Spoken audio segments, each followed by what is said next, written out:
So they meet each other. I've seen this before. Women will meet each other and they'll be friends for a day or two. That's my sister, blah blah blah. But it's all in words. It doesn't really mean anything. And then they'll be fighting the next week. You rarely will see infighting within the black sororities, these societies, because these societies, like Anton said, well, he didn't say about that, but it's about networking. It's about being around people who have a common interest. And generally, renegade hoes don't have a common interest other than drinking on the weekends and leaving their babies at their grandmother, at their mama's house, and trying to have a one night stand with some nigga at the bar. But a refined woman, a woman who's a part of an organization, she's not going to necessarily do that. Now, I'm not saying that these women are perfect. I'm not saying any AKAs are perfect. Any deltas. Really?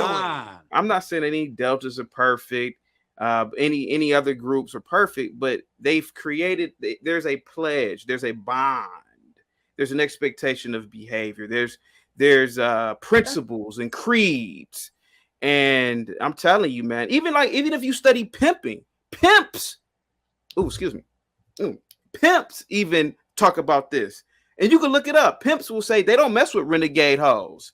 You got to be a part of a pimp family or something. You got to be under one pimp.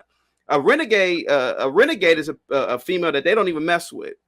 And because women aren't lone wolves like men. Men can be lone wolves. Men can be part of groups or by themselves, and we'll be perfectly fine. But women need to have order and structure. If not, they're just wild banshees. And that's typically your renegade woman, your female. Like I said, she's not a part of any groups, any organizations, anything that has a code that she's bound by. And so she'll be kicking it, frolicking around, having sex, doing what she wants to do. And that's the importance of sisterhood. So if you're a young lady in the chat, please join one of the many Black Greek sororities: Alpha Kappa Alpha, Delta Sigma Theta, Zeta Phi Beta, Sigma Gamma Rho, or join some other honor society or an honor society, something where you can meet up with a group of other bitches, respectfully, a group of other women, and create a pact, a bond. And you guys can hold each other accountable as sisters. Girl, you should talk to him right here. He's gonna be a doctor. He's gonna be an engineer. Girl, you shouldn't talk to him. See, that's what I hear when I hear Deltas talking. When I hear AKAs talking. When I again, I pledged Alpha Phi Alpha, so I know these things, right? But I don't hear that when I'm around renegade bitches at the bar. I can hear them talking in the distance. These big eyelash wearing chicks, these all this makeup, clown makeup, and I can hear it. Girl, I'm about to give me some dick, girl. And the other girl say, yeah, girl. And mind you, she probably really want her to get some dick so she can sleep with the guy. How they be moving? Hold on. How they be moving? No. Hold on a second. I sat here and listened to you Negroes for 45 minutes. Give me a second. Now I'm about to go home with this. I'm a little bit tired, man, but just follow me. So if you're young, please listen to me. Go to college. And if not, join some group. Join Jack and Jill. Join something. Be a part of something. Don't be a part of a renegade group. And I believe, and I don't want to, no, I'm not going to say that. It's a little bit too early. I don't want to say that out of respect for that family. But I believe that's why a lot of girls, particularly Black girls, get into trouble because they're a part of renegade groups. They're not attached to anything, not a part of nothing. They don't have any, no codes of conduct that was created 100 years ago. I digress. Mr. Let Go, you cut me off. What's up, man? You No, you was cooking. I totally agree with everything you said. I was just messing with you when you made the little. That's how they are, though. Salute to you, man. Hopefully, I agree. I agree with what you're saying. Mm-hmm. I agree. Back in high school, like I played basketball. I was in a marching band. Like I did a whole bunch of different activities, and I played the flute. Different activities. So when you're in high school, you see your different groups. I never wanted to be a part of the popular crowd. Like it was such a turnoff because I felt like people were doing things to look good for other people.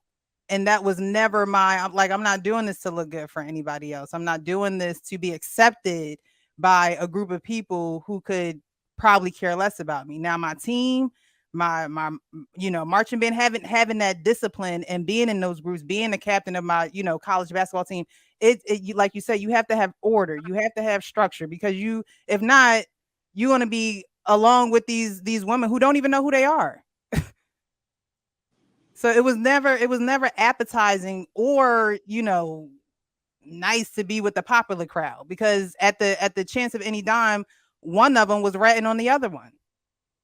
There was really no loyalty there. It looked good, but there's really no loyalty there unless you're in a structured, community where you all have one goal, where you're all, working and fighting towards something, where you have morals, where you have codes of conduct, you know how to carry yourself. You're not in the hallways fighting and sitting down to the principal's office every week. That goes into your adulthood. What you continue to do in your childhood is going to go into your adulthood. And if you don't learn from those things, then you're going to stay in these dysfunctional groups. Yeah. Indy, were you going to say something? Because I had a lot to say, but I didn't. I thought you wanted to say something. Me too, but y'all ladies can go first. Oh, go ahead, Balance. So, what's his name? Chaotic. That was so chaotic. I mean, in the sense of, most of the men and women I knew that were in sororities and fraternities were the wildest people I knew. They were the most loose, wildest people I knew. So it's ironic that she would say that.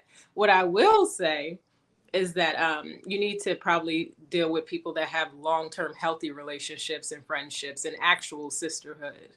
So that's very different than a sorority, because I know a lot of sorority women who are not behaving in some way that you think they are. And they don't hold each other accountable. They may go out and drink alcohol, and maybe they do business together, but that doesn't necessarily mean that they're more respectable women than women who are not a part of sororities. So no, I don't agree with you at all, but I will say that Nope. you could tell a woman's character and integrity by her group of friends, though. So if they're all ratchet, then that tells you right there. That should be an easy way to dismiss people. I'm confused on what you're talking about, honestly. Like, it was just a lot of you just was going. I mean, you just kept going, and then it was just like, it's just, if you were using common sense, it's like, okay, so those are the women I'm going to stay away from. It's so easy to see. This is actually a gift. It's a gift. Stay away from the one with the eyelashes and all that you don't want. Like, it's very easy to see.